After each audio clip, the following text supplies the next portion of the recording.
Buongiorno, nuova giornata. Oggi siamo di pulizie. Abbiamo messo a ricaricare la power station e la nostra batteria perché siamo un po' bassi e dobbiamo fare un po' di pulizie dentro al nostro Charlie. Marta è al lavoro con il nostro fido aspirapolvere. Sono armata oggi, buongiorno. Oggi un po' pulizie visto che siamo fermi. Fa un po' freschino. Sì, perché la temperatura non sarebbe male, ma il vento come al solito freddo. Visto che la giornata non è delle migliori, abbiamo deciso di stare fermi per questa giornata. Poi magari nel pomeriggio vediamo. E ne approfittiamo per fare i nostri soliti lavori, tra i quali dobbiamo fare anche un po' di manutenzione al nostro van. Mentre Marta finisce di fare un po' di pulizie, ora vado a controllare l'olio del motore e poi ci siamo accorti di avere una lampadina bruciata, quindi dobbiamo sostituire una lampada anabagliante. Abbiamo una scorta di lampadine perché dopo le ultime volte abbiamo fatto una buona scorta e quindi speriamo che la sostituzione sia semplice e veloce. Ora magari si vede male, qui abbiamo la lampada anabagliante funzionante ma quella di posizione che si è bruciata, mentre da questo lato è il contrario, abbiamo la posizione funzionante ma l'anabagliante bruciato, quindi mi tocca cambiare ben due lampadine. Le abbaglianti invece funzionano bene. Prima però voglio controllare i livelli dell'olio motore. Andiamo a controllare tutti i vari livelli.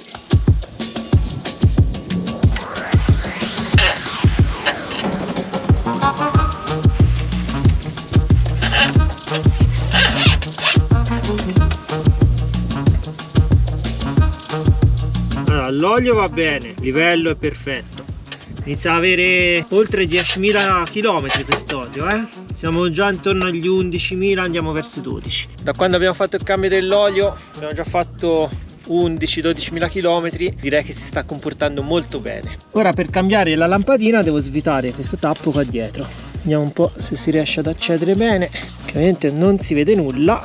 Ok, qui c'è una linguetta, questo è il coperchio che si leva.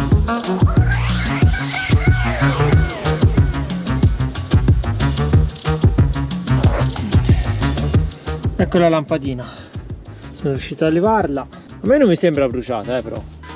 Colpo di scena, la lampadina è resuscitata. Infatti mi sembrava che il filamento non fosse rotto, è solamente il cavo che probabilmente era un po' umidificato, non lo so, era entrata un po' di umidità e non faceva bene il contatto. Smuovendolo la lampadina funziona. Da questa parte è accesa, o si è allentato il filo, l'attacco, però funziona, quindi meglio così, non dobbiamo sostituire la lampadina. Quindi ora la rimetto in sede e vediamo se anche la posizione di qua ha lo stesso problema, se si è bruciata oppure se va cambiata. Vedete anche il computer di bordo ci dice che abbiamo un problema alle luci da risolvere. Questa è la luce di posizione che invece è chiaramente bruciata, quindi andiamo a sostituirla. C'è da spaccarsi le mani per accedere qua dietro. Qui ho dovuto sganciare il tubicino di carico dell'acqua del tergicristalli e ciò nonostante, dal momento che ci sono tutte queste vaschette, si entra male con il braccio. Comunque sono riuscito a levarla, ora devo mettere quell'altra. Perfetto, tutte le lampadine qui sono accese e anche da quest'altro lato entrambe accese. È stata dura ma anche questa è andata, ce l'abbiamo fatta. Ora chiudiamo tutto e torniamo dentro Charlie perché fuori fa un freddo, ragazzi, che non vi dico. Si sta alzando un vento gelido veramente pazzesco. Guardate che bellezza, è arrivato il pranzo e si pulisce la pentola fino all'ultimo centimetro. No, lo lasci lì, c'è il meglio. Ci siamo fatti una bella spaghettata con il sughetto, quello che abbiamo comprato al mercato qui in Georgia qualche giorno fa, che era un po' piccantino con peperoni, peperoncino mix. Buono però. È quello che ci vuole per scaldarsi in questa fredda giornata. Dopo aver spazzato via completamente gli spaghetti è arrivata l'ora di assaggiare questo formaggio tipico georgiano, sulguni, è l'unica parola scritta con lettere comprensibili perché tutto il resto è scritto in caratteri georgiani. L'ho appena aperto, ha un odore e un profumo fortissimo, un po' come il provolone affumicato, ma ancora di più. Questi bei formaggi belli intensi. Ce lo mangiamo insieme al nostro galbanino, il salamino galbanino. Galbani vuol dire fiducia. Napoli si chiama. Napoli. Non è proprio tipico georgiano. Facciamo un mix tra Napoli e la Georgia. Sì, esatto, facciamo, come si dice, un gemellaggio. Un gemellaggio. Un gemellaggio. È bello strong. È bello strong, ragazzi. Mamma mia. Mi fa volare. È salatino. È salato. Un po' piccantello anche. Un po' piccante, come un provolone all'ennesima potenza. E sa di latte di pecora, credo sia. Buonissimo, ragazzi. Se troviamo le specifiche ve le facciamo sapere, ma qui non si traduce. No, nemmeno con Google. No. Lo traduciamo noi alla vecchia maniera, mangiandolo. È molto forte, sì. Diciamo che per a chi piacciono i formaggi light, tipo la mozzarella, quelli un po' così soft, questo non va bene. No. Che mangiata, ragazzi. Tutto buono. Siamo rimasti talmente colpiti da questo formaggio che abbiamo cercato il suo nome sul Guni, su Google, per trovare maggiori informazioni. E cosa abbiamo scoperto? Abbiamo scoperto che il sulguni è un formaggio DOP, come si direbbe dalle nostre parti. E qui non usano la stessa sigla, però è un formaggio che viene dall'antichità, diciamo. Veniva prodotto tantissimi anni fa con un metodo tradizionale, e questo sapore intenso e particolare gli viene dalla salamoia. È composto dal latte intero, vaccino o bufalino, o può essere anche di entrambi. E il processo particolare è che innanzitutto viene lavorato a mano, quindi viene fatta questa pasta filata che successivamente viene messa in salamoia. È per questo che acquista questo gusto così sapido che non riuscivamo a descrivervi. Addirittura dice che a poche ore dalla salamoia può essere già consumato e mangiato, e può essere consumato in questo modo o nella versione affumicata, e questa è quella che noi avevamo scelto. Infatti lì per lì non avevamo visto che c'è scritto smoked sopra in piccolino, e infatti la sua superficie così bruna, diciamo scura, è quella dell'affumicatura. Quindi questo ha questo sapore così un po' pungente dell'affumicatura, in più questa sapidità accentuata, quindi è molto forte e particolare, come vi dicevamo, non adatto a palati delicati per i formaggi, ecco. Ma i nostri palati, lo sapete, sono onnivori e divoratori. Noi mangiamo di tutto. Abbiamo letto anche che prima delle imposizioni di massa che furono messe dal governo dell'URSS, le produzioni erano circa 80. Dopo questi fatti storici purtroppo ne sono rimasti pochi, o almeno quelli registrati, diciamo così, dal Ministero dell'Agricoltura. Siamo a circa 14. Quindi questo è un formaggio appunto che, come vi dicevo, ha una sorta di marchio DOP. Non è questo il nome, ma diciamo per farvi capire il corrispettivo italiano. Questo, diciamo, è uno di quelli più venduti in tutto il paese e più conosciuti anche. Infatti non lo sapevamo, ma in molti bazar, bancarelle, mercatini che abbiamo visitato, ora facendo mente locale, abbiamo visto questo tipo di formaggio messo sopra questi banchi, appunto. C'è la versione più chiara, perché appunto non è affumicato. Noi abbiamo visto quella in tanti mercati. Esatto, e lì per lì ci aveva colpito, infatti, però come vedi poi, le cose poi accadono, e questo è arrivato sulla nostra tavola. Facevamo la spesa l'altro giorno e ci siamo detti, ma assaggiamo un formaggio tipico. È arrivato il sulguni affumicato. Durerà poco, ve lo dico. Magari assaggeremo anche la versione non affumicata. Eh sì, così sentiamo la differenza. Tra una cosa e un'altra siamo giunti a sera. Marta è dentro che si fa la doccia, saluta i nostri amici. Ciao!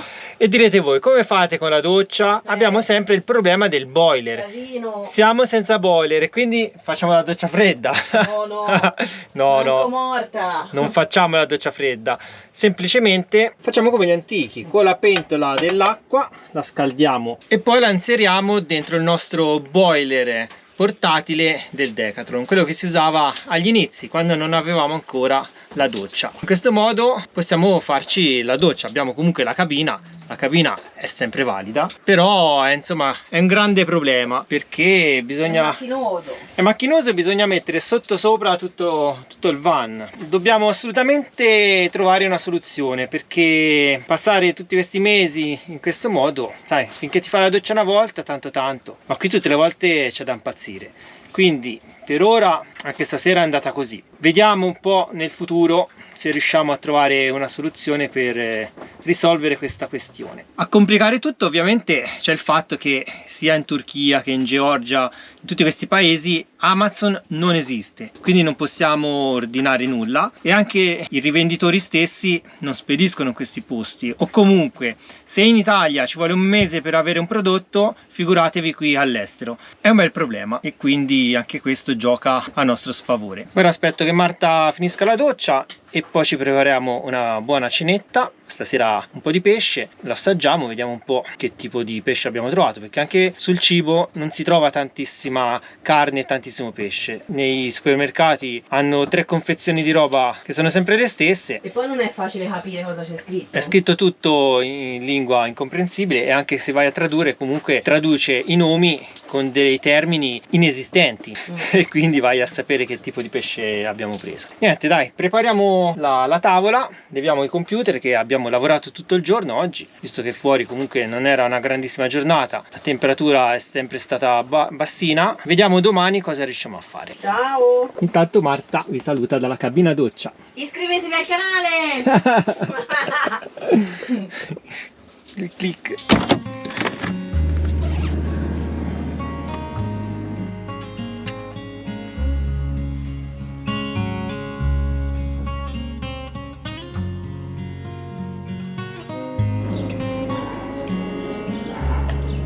Buongiorno ragazzi, buongiorno. Ciao, buongiorno a tutti e ben ritrovati. Nuova giornata. Parliamo più piano perché siamo nel cortile interno di questo bel monastero. Siamo nella città di Mesquita. Se l'ho pronunciato bene. Senza vocali, tutto. Sì, è così, è un scioglilingua. E questo alle nostre spalle è uno degli edifici più famosi di questa cittadina, perché non è una grande città. Si tratta appunto, come dicevo prima, del monastero di San Tavro, che è patrimonio dell'UNESCO. È un monastero che è stato costruito nel IV secolo per volontà del re Miriam III di Beria e è famoso perché qui pare che ci venisse a pregare una santa che è Santa Nino, anche se il nome è al maschile. È maschile ma è una santa. Che è una santa famosissima in Georgia. Quindi su questo luogo hanno eretto questo monastero. Pare che all'interno ci siano degli affreschi bellissimi, di cui insomma questo luogo dovrebbe essere pieno. Ora andiamo a vedere intanto se è aperto, se possiamo entrare e se possiamo vederli.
Passando dal museo, lungo il percorso ci siamo spostati fino alla cattedrale di Svetiško-Veli, che è la seconda cattedrale più grande di tutta la Georgia dopo quella che troviamo nella capitale Tbilisi.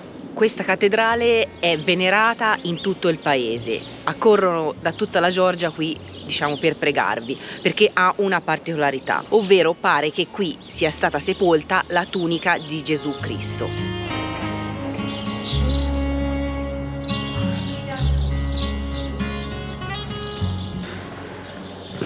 E quindi entriamo dentro la cattedrale.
Veramente una bella sorpresa questa cattedrale, molto imponente, ma allo stesso tempo non è soffocante. Ci sono tanti elementi interessanti.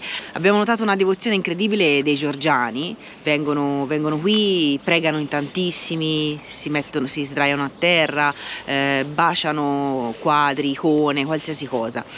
Molto toccante.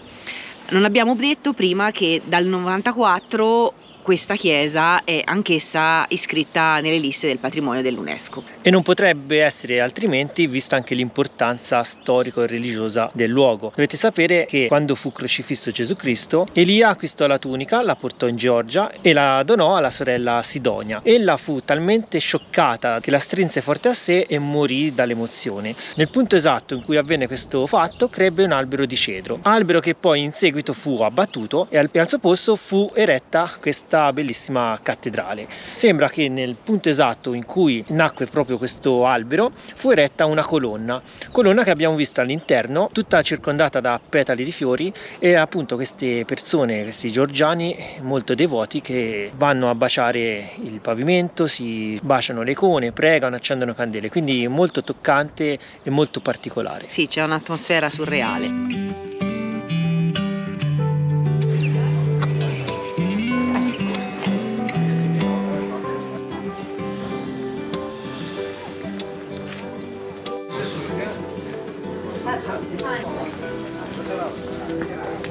Facciamo ora 2 passi qui per le vie della cittadina, dove troviamo tantissime bancarelle di prodotti locali, souvenir, cibo tipico georgiano e anche tantissimi turisti, perché come detto questa zona ha un forte richiamo per i devoti.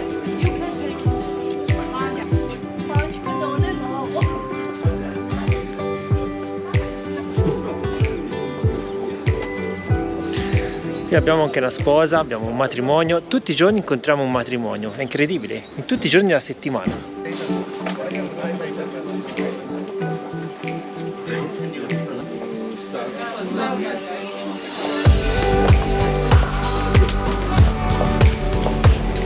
Congratulations! Thank you.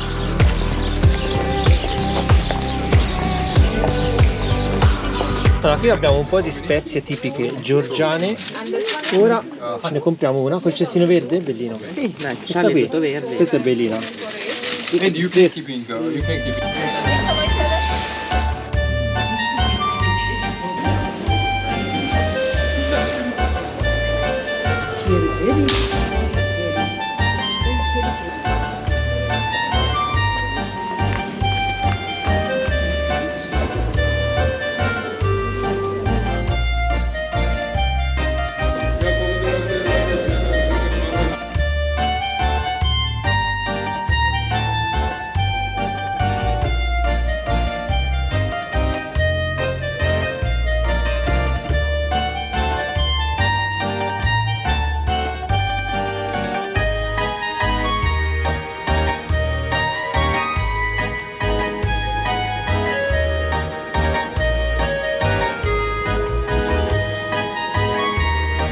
E così ragazzi ci siamo imbattuti anche in un tipico matrimonio, ma dopo il matrimonio sapete che cosa c'è? Il pranzo del ricevimento.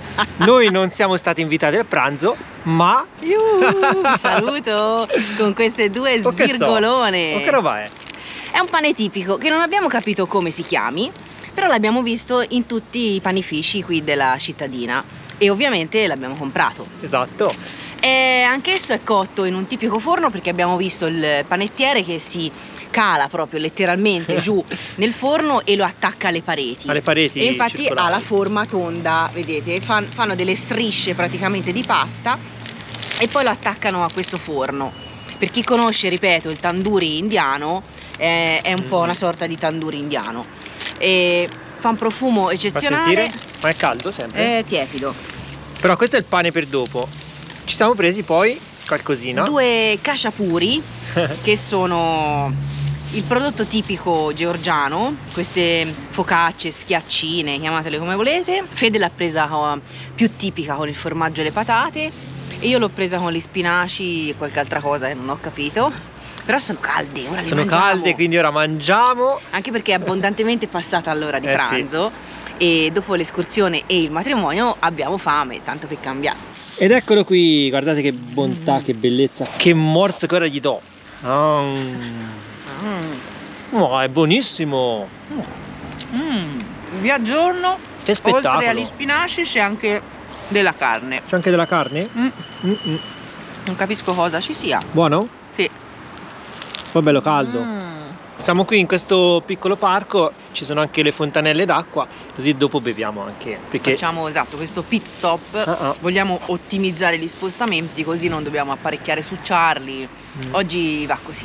Ma questo è buonissimo. Via, lasciatelo mangiare, su, via. È una squisitezza. Perché sennò mi va fuori di testa sto scitto.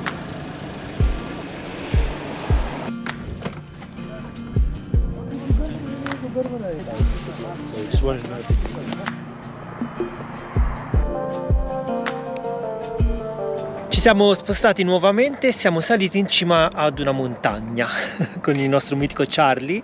Non altissima, però è diciamo abbastanza sopraelevata da farci vedere il bellissimo panorama sopra la cittadina di Mesqueta, quella dove eravamo poc'anzi, e la confluenza di due importanti fiumi per questa zona. Uno l'abbiamo anche attraversato, che è il fiume Cura, e l'altro fiume che è la Ragvi. E questo dietro le nostre spalle è il monastero di Hvari.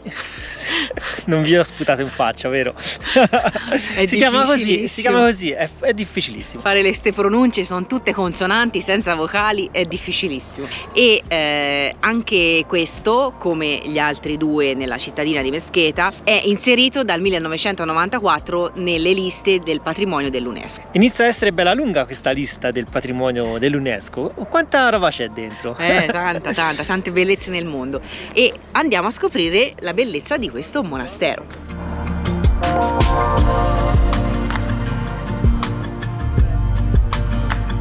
La differenza del colore delle acque con la città di Mesqueta che si affaccia proprio dove i fiumi si incrociano. Lì abbiamo la cattedrale che abbiamo visto poco fa, mentre adesso andiamo a visitare invece il monastero di Hvari.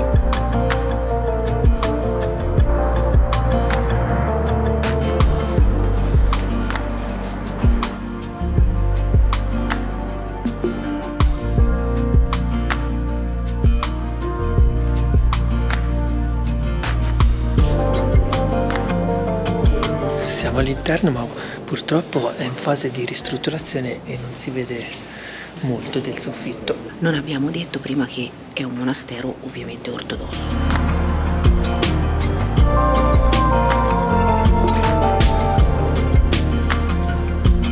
Qui vediamo Sidonia con la tunica di Gesù Cristo. Questo è l'albero di cedro che è diventata una colonna della cattedrale portata in cielo dagli angeli.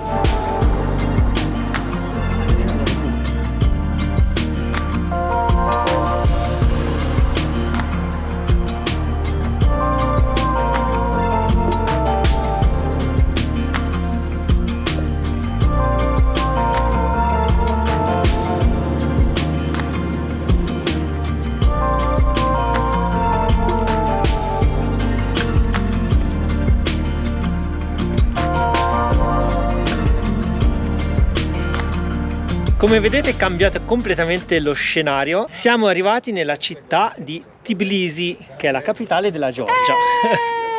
Abbiamo messo la bandierina Tbilisi. Ma prima di andare in città ci siamo fermati di fronte a questo monumento, che è vicinissimo al lago Tbilisi, che è il lago praticamente adiacente alla capitale. Questo monumento è proprio su questa collina e la pergamena qui alla base, diciamo prima della scala, spiega un attimo che cosa andremo a vedere. È scritta sia in lingua georgiana che russa e in inglese. Il monumento si chiama Le cronache della Georgia, praticamente narra la storia della Georgia, dividendo sia la parte dei re e dei principi che l'hanno governata e anche dalla parte del cristianesimo, perché infatti nella parte superiore abbiamo le raffigurazioni di tutti i re, mentre nella parte più bassa abbiamo la storia di Gesù Cristo. È ad opera dell'autore, che è sia uno scultore che un architetto, Tsereteli, spero di pronunciarlo bene, e praticamente è dedicata in sintesi al 3000° anniversario della nascita dello Stato georgiano e al 2000° anniversario della diffusione del cristianesimo. E allora apprestiamoci a salire questa lunga scalinata. Quanti scalini saranno? È bene non saperlo. Non contiamo, andiamo su. Meno male ogni tanto c'è qualche pianerottolo per riposarsi. Meno male che abbiamo già pranzato. Eh sì. E facciamo un po' di attività fisica. E poi andiamo a scoprire anche il panorama che si mostrerà da là sopra.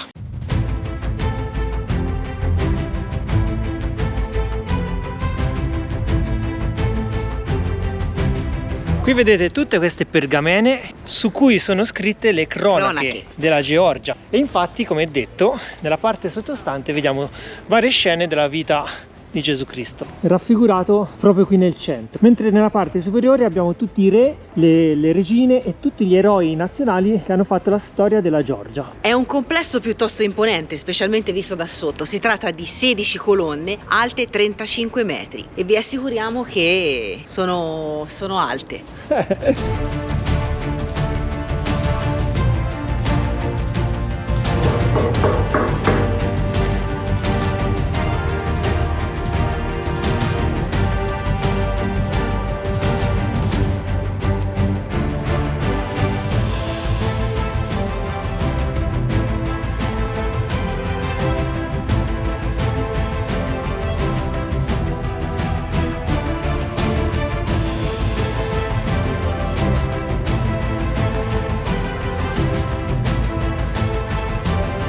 Una nota per rovinare un po' la poesia del luogo: tutte queste strutture mi ricordano un po' il film dei Transformers. Non so se a voi vi fa lo stesso effetto.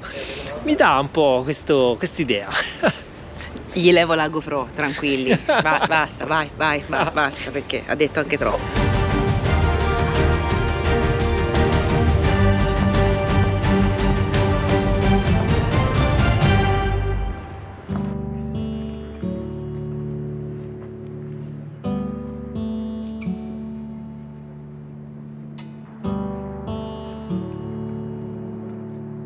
Da questa terrazza panoramica scorgiamo un quartiere della città di Tbilisi, città che si sviluppa principalmente da quell'altro versante della collina.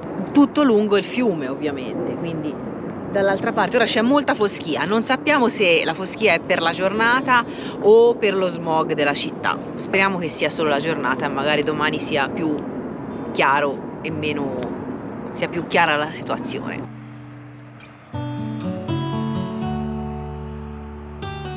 Da quest'altro versante della collina invece guardate che meraviglia. Ta-ta-tan! Abbiamo il lago di Tbilisi. Esatto, è un lago che viene chiamato dagli abitanti della città, così abbiamo letto, il mare di Tbilisi. Effettivamente ci sono tutte le barche, c'è una spiaggia e sembra un po' il mare, in miniatura. Esatto, quindi presumiamo che nel periodo estivo gli abitanti della città vengano qui per rinfrescarsi e farsi il bagno, ecco.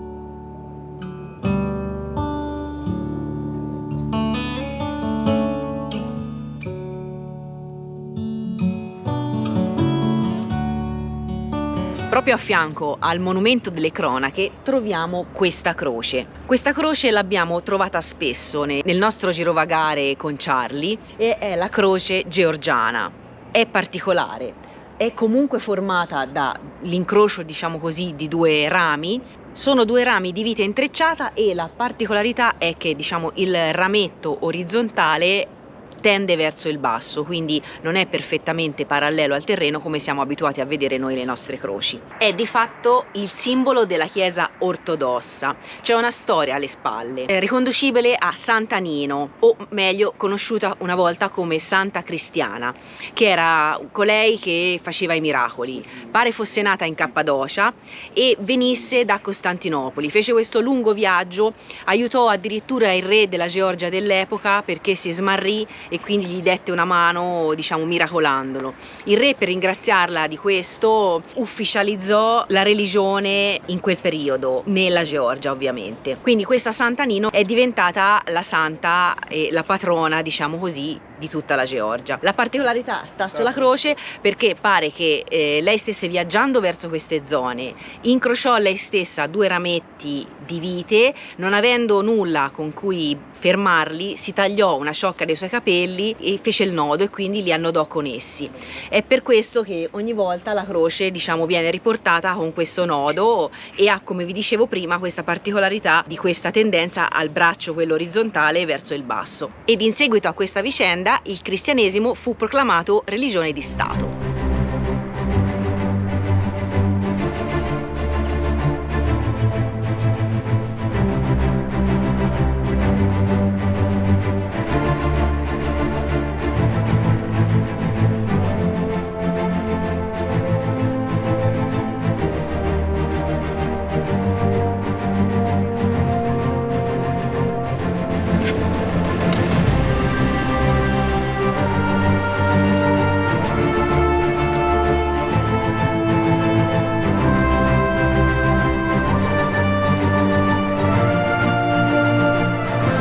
Allora, come vedete abbiamo cambiato location.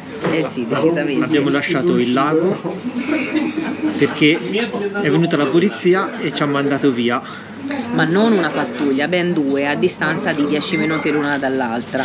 Noi stavamo facendo le nostre cose dentro al van, ci hanno bussato chiedendoci i passaporti, ma diciamo il controllo sembrava normale e si guardavano molto intorno, insomma ci hanno chiesto ovviamente da dove venissimo, le solite domande di rito. E poi è arrivata un'altra seconda pattuglia a distanza di poco e ci ha detto: ragazzi, qui non è sicuro, è un luogo pericoloso, quindi state attenti. In inglese ha detto be careful, per fate fortuna attenzione. sì, il poliziotto parlava inglese, quindi insomma ci ha messo un attimo. Noi eravamo lì tranquilli sul lago e quindi siamo venuti via. Abbiamo deciso di sloggiare, abbiamo sistemato al volo le cose dentro Charlie e siamo a questo punto venuti in città. Abbiamo trovato un parcheggio qui nella città, non lontano dal centro, e leggendo le recensioni, così arrivati un po' all'ultimo minuto, praticamente la via dietro al parcheggio c'è questo ristorantino a livello familiare che è una roba. Ma a livello familiare non vuol dire condotto da una famiglia, vuol dire che siamo a casa di una famiglia. Proprio in casa, cioè si scende le scale, ora vi facciamo vedere, e si arriva nel salotto delle signore, perché poi sono 2 signore, quella è la loro cucina, ora vi facciamo vedere, e loro stanno cucinando. C'è una famiglia russa qui davanti a noi. Ci sono 2 tavoli praticamente. Sì, e le recensioni ce l'ha buonissime perché fanno ovviamente tutto fresco sul momento, quindi vi sapremo dire. E noi siamo felici perché uno, non avevamo niente dentro Charlie, ancora non abbiamo fatto la spesa, e quindi stasera ci toccava 2 uova al volo e non era il caso. Esatto.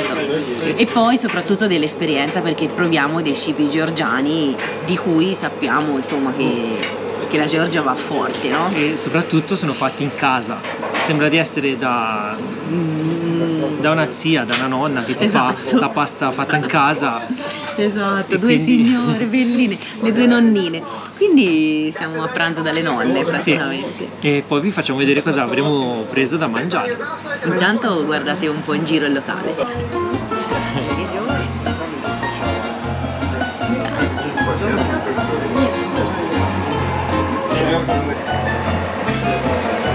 Questo è khachapuri. Khachapuri, acharun. Qui vedete c'è un'impastatrice. Con l'impastatrice si mette l'uovo sopra. È cheese. E questo è il formaggio. Cheese. Praticamente siamo in casa della signora, sembra essere in cucina, ci prepara tutto da mangiare qui al momento. Wow, perfetto. Madrova. Ecco il primo piatto che è arrivato. Khinkali. Khinkali, belli caldi. Questi li avevamo già assaggiati, ma questi sono quelli veri, originali. Esatto, quelli surgelati del supermercato. Questo fatti dalla signora, è tutta un'altra musica. Si mangiano con le mani, non si usa la forchetta. Bruciano, eh? Abbiamo preso 3 khinkali con il ripieno di carne. Questi si mangiano con le mani. Dice che ti danno, se un georgiano ti vede mangiarli con la forchetta e il coltello, perché vanno presi per il picciolo, va dato il morzino succhiato il brodo che c'è dentro e poi mangiato tutto il resto. Perché con la forchetta se no andrebbe tutto fuori. Esatto. Nel frattempo è arrivata una padella piena di patate, Questo è il mio. la zuppa, qui c'è un sacco di roba da mangiare. Infatti. Anche perché ragazzi ci sono delle porzioni che sono da per un esercito, quindi. E quindi buon appetito ragazzi. Buon appetito, yuppie! Ecco ragazzi, è arrivato anche il cacciapuri con l'uovo nel centro. Che bellezza. Il burro ai lati e questo si mangia con una tecnica. Si stacca un pezzo di pasta ai bordi e si intinge nel centro dell'uovo. Così abbiamo letto, in modo che tu devi fare un mix anche con il burro, con tutto, Mamma mia. devi mixare tutto. È caldissimo. E si va all'assaggio. Mamma mia. È spettacolare ragazzi. Io invece ho preso un altro piatto tipico che viene servito direttamente nella padella calda e è una sorta di spezzatino. Quindi ci sono carne, patate, pomodori, carote, è un mix con le verdure e è buonissimo, è delicatissimo, è equilibrato come piatto e è per un esercito. Sì, questa è una porzione per 4 persone. Credo che non avanzerà nulla. No? Esatto. Ah, io posso mettere questi. Poi c'è anche la schiaccia, tanta roba. E io la uso. Pancia mia fatti capanna.